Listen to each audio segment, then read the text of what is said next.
Business development 101. Dude, Say some dumb shit, but not like cancel level dumb shit, but like just dumb shit to Borderline. have some funny. Borderline. Yeah. Work. The more fringe you are, the more attention it feels Yeah. like you're probably going to get these days. Like try to piss off like 23% of the people, and that's a good level. You know, actually, that really is a good psychology piece. And I was reading some research the other day that it's the paradox of time, right? Well, a lot of people feel like time goes faster as you get older, but it's interesting because in our brains, the more routine and the more monotonous life is, the faster it feels because everything blurs together, which is why it's so important for people to go out there and try new things. As they're trying new things, it creates a novelty experience. Now, unfortunately, some of those novelty experiences, like getting fired from a job, like that's a pretty jarring thing. But if you think about the most memorable times of your life, they're usually because something new or something novel came in, whether it's an experience, whether it's a relationship, whether, whatever that is. And then at some point, people get settled in, they find that routine, they get in that rut, and it feels like they crave that novelty. And I think that coaching inherently is, how do you create productive novelty? How do you give someone a stimulus that they need to then adapt to, whether it's from a nutrition perspective? A deficit is a novel stimulus that gets the body to lose weight. Opposite is a surplus. Fitness, lifting heavier weights will get you stronger. That's a novel experience. If you do the same thing all the time, your body doesn't have the need to adapt to something new. And thus that's where stagnation comes in. So psychologically, cellularly, there's like this drastic overlap of like we seek new things. And that's where I think it's so cool that psychology and physiology are definitely overlapped. And I think that they tie very well into business, because business is the ability to continuously do things from a novel perspective. And we know that the new things are the things that get marketed and get attention. Like, so, what do you guys think about novelty and psychology and the 4 pillars, and what do those mean to you guys? All right, as I wrap up my rant. Keep going. Keep going. No, I've had some caffeine today as well. Here's your soapbox. Oh my God. I mean, it's everything is everything and everything is nothing. And that's a little too philosophical, but I mean, Isn't the third one nothing is everything? And nothing is everything. Yeah. So, I think the psychology of all the pieces of what we do, and I think you actually put it in better terms that's relatable, because it's like, oh, we're going to have a coaching psychology course, and that for the non-nutrition nerd, I say that lovingly in the group here, that sounds fucking boring and whatnot, because it's like, oh, why do I want to do this? But, you use the word peopling, which obviously is something that I highly value in my life and whatnot. It's about creating that relationship and being able to open up a really good line of communication and trust and inherent I'm willing to listen to you, I think is probably the core of what that is. But it's, when we think about some of those things, the novelty, you'll see gurus out there, you'll see people out there they come up with these new words, these new buzzwords to go and promote something, this new way to paint the same exact thing in a different way to get a similar result all the time. And some days it's, buzzword A and it's super cool, and this is 3.0 and it's going to be more amazing, and all of this stuff. And then the next thing is, oh, we're not going to go down this road of growth and scale, but rather we just want everybody to be controllable and happy and as profitable as can be. And, we're going to do these different things. And it's, at the end of the day, there's a similar underlying tone here, where the question that I would ask is, if somebody is changing their rant and the thing and the rally point all the time, and by say all the time, every 3-4 months, what's going on? Like, why is the cornerstone of what they're doing and saying changing so frequently? Is the education you're getting, is the message you're getting different? Or are they just trying to put different lipstick on a different pig to make the same damn thing happen? And that's unfortunately what happens all too often. So for us, and the way that we're thinking about building beyond the pump and what we really want to do, the psychology to encapsulate multiple things of it, sure, there's a marketing aspect, and we're going to cover that in the business development portion of what we do, right? So 4 legs to this stool that we're focusing on, and psychology component, the business development component, then you lean into the nutrition and the fitness. But the big thing is the cornerstone really needs to be, hey, what are you weak at? What's Mm, the thing that's hurting your business? There's always these get 10 new clients in 10 days to make $10,000 a month mentality. And $10,000 a month might be the right number. I'm not saying that it isn't, but really quickly, before I say how many new clients and how many days and how much money, what are you working towards? Like, what's your goal? What is your version of freedom? If you're trying to replace your job right now, your income that your family relies upon, pay for health insurance, and be able to stack your 6,000 and change dollars away every year in your IRA and go on 2 vacations, that looks drastically different than I want to go out, lead 3 people, have $500,000 a year of income, and be able to buy a Lamborghini. And I'm not saying one is better than the other, but the thing that people don't tell you really comes down to this whole idea that you can be a millionaire and a 7 figure, listen to the 7 figure and 8 figure entrepreneurs and all those things. Again, not bad, but they're not telling you about the leadership. They're not telling you about the communication. They're not telling you about the structure. They're not telling you about a lot of the things that has to happen in order for that to become true. You mhm, are like, I'm not going to say never, but you are likely not building a 7 or 8 figure coaching business as a single person. But do you want to worry about people showing up, delivering a service at a high level, people having bad days, feeling like you don't care about them enough, and having to have team meetings and give constructive criticism and feedback and all of these things? Do you want to do those things? I love that shit. I'm down. mhm. But if you don't like doing those things and you don't want to give feedback, don't do it. Don't think that you're going to go down that road. And that's what a lot of these people don't tell you and they don't share with you. And Mhm. that becomes this false dream that gets shared of go make billions of dollars for free. Like, no, that shit ain't free. It's going to Mhm. take time, effort, and energy to get there. So, no matter what, we have this idea, this 4 legged stool, and I would say the cornerstone of it is going to be come take the thing that you need to be better to succeed. But, like, hey, real quick, Mhm. where are you going so we can help you in your journey achieve the thing that you want to achieve? Because it's more about you than it is about us. I don't want you to buy shit that you're never going to use and not get value out of. I want you to buy things that are going to solve the problem you have. Yeah. Well, and I think that that's a really cool when you because it sounds like basically you're taking a skills based approach to obstacle resolution, right? When people are so urgent, and this is when we think about early coaching, it's crazy to think that everyone comes in thinking the plan is the only thing that matters. Right. When you're a new personal trainer, you're like, oh man, I can put the workout together. It's like one small component. And then you realize, well, one workout doesn't give you the result. Well, I can put a whole workout plan together, right? Like, well, why aren't people doing the workout plan? Oh, nutrition. Well, then they stack that in there. Like, oh, working and nutrition. Like, well, why is this stuff not working? And then you realize it's about giving the people what the people think they need in that moment in order to overcome whatever it is that's the biggest performance limitation. But I love the fact that a skills based approach is a quintess. It's just so important that you take the time to understand the person that's sitting across from you, and it's the best way that you feel a sense of control over an unpredictable outcome, right? Everything's a black box. If it goes in, you get something out of the bottom, and you hope that you can control the things that are going in to try to control the result at the bottom. However, you may not actually have that opportunity.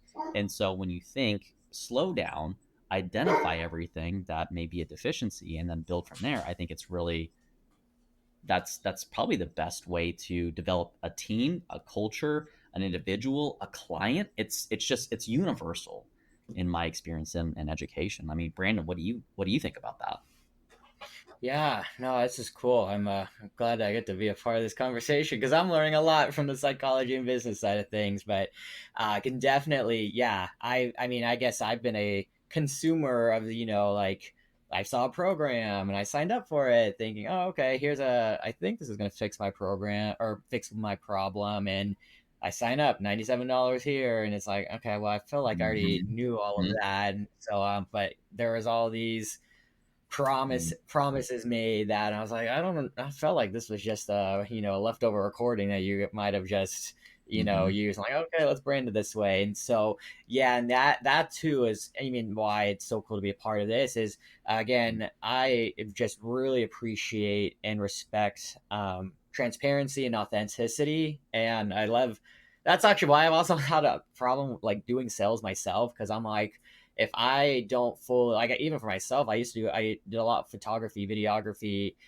in the past, and I was always like, I had had some personal training experience, but I never felt too comfortable. This is, I mean, a personal development thing for myself, but never felt comfortable selling that, because I'm like, well, there's other products out there. I don't want to lead you astray.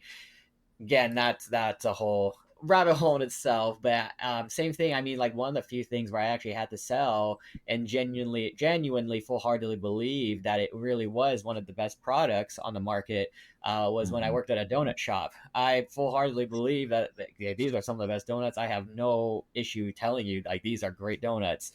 And it was really like a was it a Mhm. So miles Brandon, you sell donuts, yeah. you eat fried chicken, and you drink Mountain Dew, and you are our resident nutrition guy.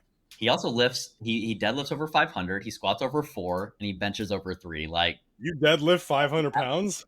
yeah, dude, 525. he's a beast, bro. Fuck yeah. 525. He can barely do a 525 at muscle. 165. Yeah. He can barely do a muscle up for a 520 snatch, but that boy is strong. All over right. I mean, 400. so what I'm learning right now is don't eat lunch, consume Mountain Dew, and eat fried chicken, and you can deadlift a lot. Listen, if And do a water fast, sit in a hot tub for 8 hours, just uh, deplete one day, Guys, you are this four-legged stool is like a five-legged stool. It's going to be the four core components, and then the fifth one is going to be a massive list of like just dumb facts, shit that Steve says about all these things. So, anyway, sorry, oh, Brandon, I completely interrupted you and Yeah, the transparency and don't the follow me. It's all all that stuff. experimental. I put myself through it so that you listeners don't have to. So hey, I do the hard stuff so that you can learn from my mistakes. all right, Cutting weight though, yeah, it's a whole story, but it's yeah, yeah, and that's where really at the end of the day where why I really enjoyed nutrition coaching, because in a way it's you can essentially choose who is the right fit for you based on questions, where if it is someone's mhm, like, yeah, I want to lose X amount of weight, and it's like, okay, well, why? And I'm like, I just want to tone up. And I'm like, okay, well, what's your definition of toning up? But it's that behavior aspect, which I really wish I had gotten some sort of education, expand my education in psychology, because really everything like having a little bit of background in marketing and nutrition, all really at the end of the day starts coming back into that psychology aspect. But it's yeah, with I don't want to go down too far of a rabbit hole, but yeah, just being a little bit more on the baby side of things, it's been cool to just uh, experience all of this on for myself. And yeah, it's so still a lot to learn, but yeah, I'm glad to be able to participate in these four pillars. yeah. Well, and I think that it seems like there's an element of we've talked about skills and and like acquiring skills and like what it means to people versus what it means to write programs versus what it means to like eat fried chicken and deadlift 500 pounds. But I think at the end of the day, you know, more important than any one piece of information is having an information integration strategy of like how does this one thing that you're learning fit into your overall paradigm or like how you currently think and how you currently operate. And so the more things you learn, you don't want to throw the baby out with the bathwater. I mean, maybe eating fried chicken before a deadlift isn't great, but maybe it's great before, going on a marathon run. And we find that there's so much individual nuance that you have to have all these tools, but the integration strategy is, well, when do you actually use the tool and what it's its use case? And there have been times where I've had to take out nails and I didn't have a hammer with the hook part. I can't remember what that's called. I think the hooky, right? But like you take the screwdriver and you have to use that to leverage it out. So you use it for an off-brand label, and people are doing this shit with Ozempic right now. Like I can go off on this one, but people are using Ozempic, which is supposed to be a diabetic medication, and they're using it for off-label use, which is weight loss. It's not intended for weight loss, although it is supposed to help you manage your appetite and ultimately control your blood sugar. But people are getting in trouble with that right now because the use case isn't appropriate, and because insurance companies are now coming down and saying, hey, you didn't do the lifestyle stuff, you didn't do this, and now people are being stuck with like a $1,700 bill a week. Like, the cost is exorbitant. And is that the best tool that that person could have used in this particular instance? Sometimes it actually is. But I think understanding, again, coming back to the psychology and the peopling that Steve mentioned earlier, it's always going to be fully based upon the person or the organization that's sitting across from you. And you have to be able to ask the right questions. So, I mean, Steve, do you have any specific questions that you like to ask people whenever you're feeling them out? Because you obviously have a great skill set with building relationships. I think when it comes to this line of work and what we're doing here, it just really comes down to the first opening question of like, hey, what do you need help with? And Right. it almost always comes down that road of I need help growing my business. I need more leads. Mhm. Some version, some words of that, right? We're actually kicking off a free 60 days of coaching, and overwhelmingly, that path, growing my business and leads, marketing in my business, was the thing that really came through. So that might be, literally speaking, exactly what people need. They need help marketing. They have a great skill set. They have a great system. They have a great follow through. They have a great team. They have a great whatever it is. They just don't know how to market because maybe you don't know how to market. The reality is, though, I'm going to say that that's probably not what most people need. Mhm. But I can't sit there and say, well, no, you're wrong, because, well, in their minds, they believe it. And that's like going down a political debate or going Yeah. down a religious debate that just isn't going to end well, right? Like, you have a Mhm. belief. I need to help you understand why maybe your belief is wrong or flawed, or there's different ways to solve it. But my next questions would be, cool, like, what does success look like for your client? No, or they'll achieve their goal. All right, great. Like, that's awesome. How many of your clients have that?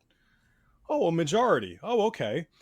Do you have data like actually showing that piece, or is that a feeling? Oh, no, no, no, that's what they say. I'm like, oh, okay. Um, well, how many are renewing? How many are sticking around for an extended period of time? How many are all of these questions? And again, it's not a, oh, hey, Brandon, you're lying, but rather I'm just continuing to dig and I just want to Mhm. understand these things. More often than not, you come to find out that clients aren't staying for an extended period of time. They're not purchasing beyond any initial commitment because of, I'll say, a lack of results, but I actually don't even believe it's truly a results thing. I think that there's a connection mismatch or a lack of connections that's happening. Mhm. I'm not trusting you to help me with my goals enough because of something, and it's probably because we haven't built a good enough relationship. So if you go out and every single month you find 3 or 4 new clients and none of them leave, in 1 year you have 36 to 48 clients. Like, that's Yes. way more than any one person can handle. We're told. But if you go find 3 or 4 clients every single month, and then every single next month 2 or 3 clients leave, in 1 year at best you're going to have 12 to 24 clients. And if you're on the lower end, that 12 clients, well, hey, they're each paying $300 a piece. That's $4,000. Like, you're only making 40, $50,000, which might be good. So I shouldn't say only. You're making 48, 50 grand rounding here. But the amount of effort having to go in to continue to find 3 to 4 new to replace Mhm. the 2 to 3 leaving, and everything else, and then build a new relationship, build a new plan, build a this, build a that, that's an entirely different story than you just going out and getting and keeping 1 to 2 a month and having a significantly smoother, more predictable business. There's a lot of numbers flying around, and you're probably like, I don't even know what the fuck you just said. So to simplify that, would you rather get one new client and keep them for a year, or get 3 new Okay. clients and then lose 2 the next month?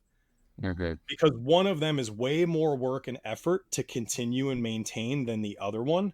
And a Uh-huh. lot of people are choosing that latter option inadvertently because they're not being educated well by the partner that they've chosen to Uh-huh. help educate them. Yeah. Well, and I think that's beautiful because there's so many business gurus that are out there that are so heavily focused on acquisition, thinking the more clients you have, the more money you'll make. But it's like pouring water into a colander. It's just going to keep leaking out. And I think it's interesting that, when we consider the problem of acquisition or retention, or like building a business without a foundation, there's no business. But you got to keep your walls up if you want to start to frame out Right. the house and so on and so forth. And the way that we look at a micro level versus a macro, where I think about macro is like business, like how many clients do you have on your roster, not who are your clients, which is a micro level approach to building a meaningful business and to retaining your clients, right? But I think it's really important that people understand the number one reason why someone will stop buying services from you is that they will get frustrated. And all frustration is, and it's such a simple thing, is frustration is simply unmet expectations. And that's usually a communication issue. That's usually an exploratory issue. It's assumptive in nature. And that's why, Steve and I had a great conversation early on. I would say probably like 6 to 12 months in during our working relationship that, the question came up was, what are the critical assumptions that we're making as we're driving down this line? Like, what are we not considering, or what are we thinking our consumers are going to want or need, and we're not asking those clarifying questions. And so I think from a micro level, we have to take the time to understand and align on what the expectations are. Otherwise, as we're doing our thing, and if we think it's what our client needs, maybe that's not what they were expecting, despite it being essential for their process. And so now we're always having to reconcile and like balance that out of like helping them understand, and at the same time also collaborating with them on how to drive those outcomes. But I think that in order to even earn the opportunity for them to share what those frustrations are, those expectations, and I think it's really important that you consider that most people don't know what they want. They just want what everyone else has. And so as you're getting these consumers in, they just want the sculpted body, or like, I think it's really cool that recently all the social media stuff around the Marvel guys, right? Like Wolverine, Deadpool, like these individuals that had these very shredded, lean physiques on screen. That's coming out that they spend months getting ready for that singular shot, and they're not in usually a great condition. I think, Hugh Jackman, for his recent Wolverine appearance in Deadpool, like he shredded for 3 months. He said, hey, he already had to be in great shape. And he literally did a water fast and a water cut going into that. He had a headache and he couldn't like really do anything outside of just be there for that shot where he's literally just I don't want to spoil it, but he's just doing this one pose and this one hold, and it's not very active. There's not a lot of dialogue, right? But I think that in order to understand what those expectations are, we have to build trust, which is the number one thing that is relational currency. The same way that you spend dollars to get food, you have to spend currency and trust dollars to actually get people to do what you want. The question around psychology and peopling is, how do you build that trust to get them to want to actually take your advice and to want them to believe you? Know, like, and trust. Like, it's a very cornerstone marketing concept, and Steve can speak a lot more to that. And I'd be curious to know, like, Steve, from your perspective, how do you build trust when it comes to building a business and marketing? You know what? It really comes down to, and I saw this yesterday on Facebook, I think it was, and they were comparing 2014 marketing versus 2024 marketing. And 2014 was, oh, I'll buy this thing for cheap, and then, oh, cool, they're telling me a video, and what I want is really the next thing. And you do that 5 times in a row, and you upsell people right through a landing page, and everybody click credit card, click credit card, click credit card, no problem. Where in 2024, it's more about, let me give you something that's so inexpensive that I can just wildly over deliver value, that the only thing left afterwards is for you to say, man, I can only imagine what I would get if I bought that. Right. So in today's world where we're all skeptical about marketing, the internet, all these different things that have been thrown our way, the amount of courses that we've all bought, even the 3 of us, that we haven't gone through, that didn't deliver, that talked about all these could do's but never a should do. There's no actionable items. There's no tangible anything. It's just, Brandon, you mentioned earlier, I think this was something you accidentally recorded and you're just giving it to me trying to make me think it's worth something. We've all bought that stuff. And on the other side of it, we've all found no value in them. So how about we go down and just create massive value that either A, you can take this thing and run. And if you paid me $7 and you win on that $7, I'm freaking happy. And I hope you win. But if you do want more, I have something else here that if the 7 got you 7,000, now if you're going to spend 700, you're going to get 70,000.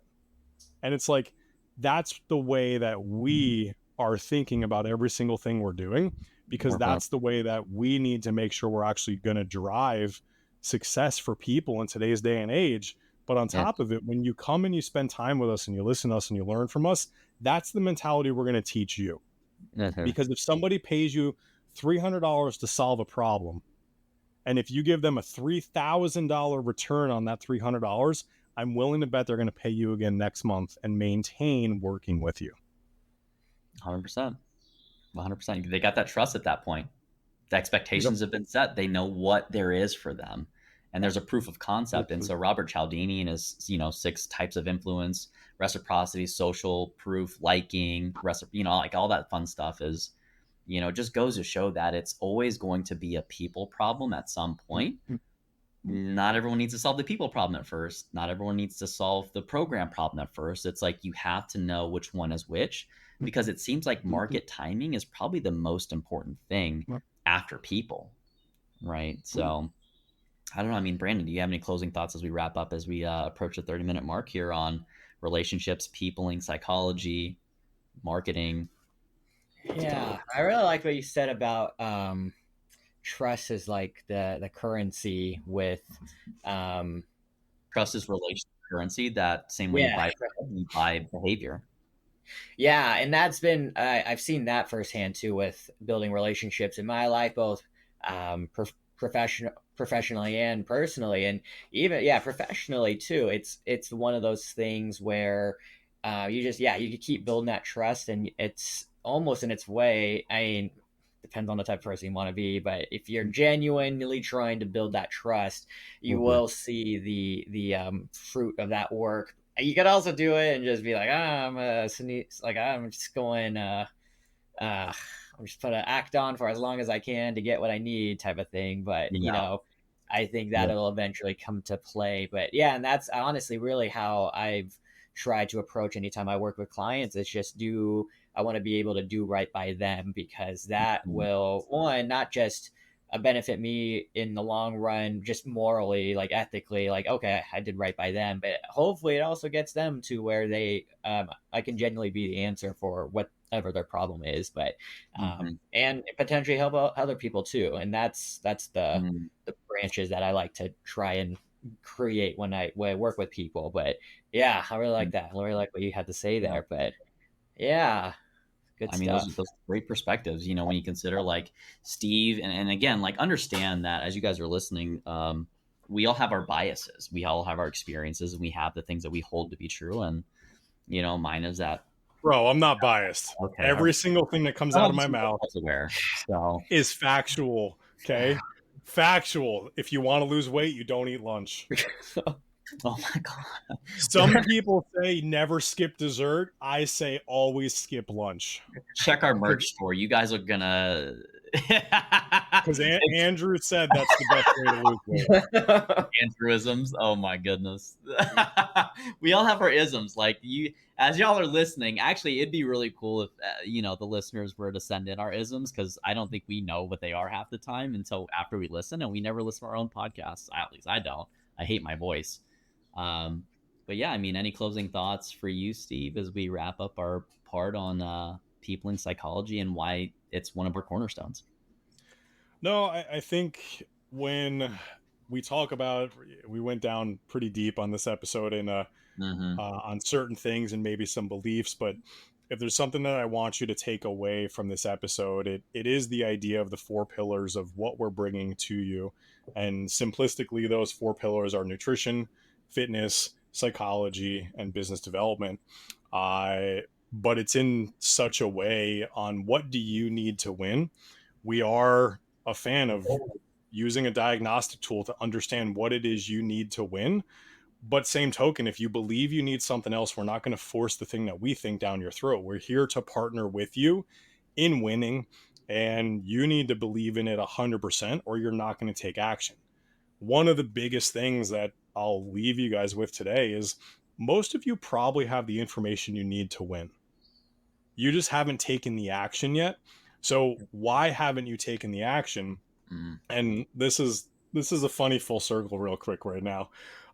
So and Brandon, you don't even know this, but Andrew and I, you saw all of these different content things in our StreamYard. One of the early podcast ideas that we had was the idea of the action podcast. And action was really meant to be something where, hey, we want you to go take the action to change what it is you're in, whatever state you're in, whatever thing you're trying to solve. Action is actually an acronym that we came up with, which was any change towards improving one's norm.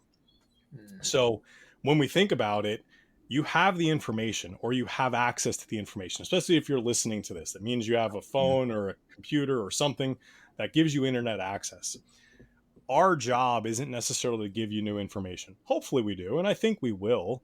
But I think our job really is to remove the obstacle of you not taking enough action, which is probably around some type of belief architecture that has to happen for you to be so solid, so believing in what it is that you're doing and want to do that nothing is going to get in your way. Because you're going to have some bad days, you're going to have some really good days. But on the bad days, you need to find a way to push through it. And on the good days, you got to push harder. And it comes from a deep rooted belief that what you're doing is the world needs. And if you don't have that belief, you're not going to take enough action, or you're going to be timid or afraid or move more slowly. So I hope the four legs of that stool make sense. I hope those pieces make sense. I hope being able to understand what it is you need as well as deliver what we believe you need makes sense.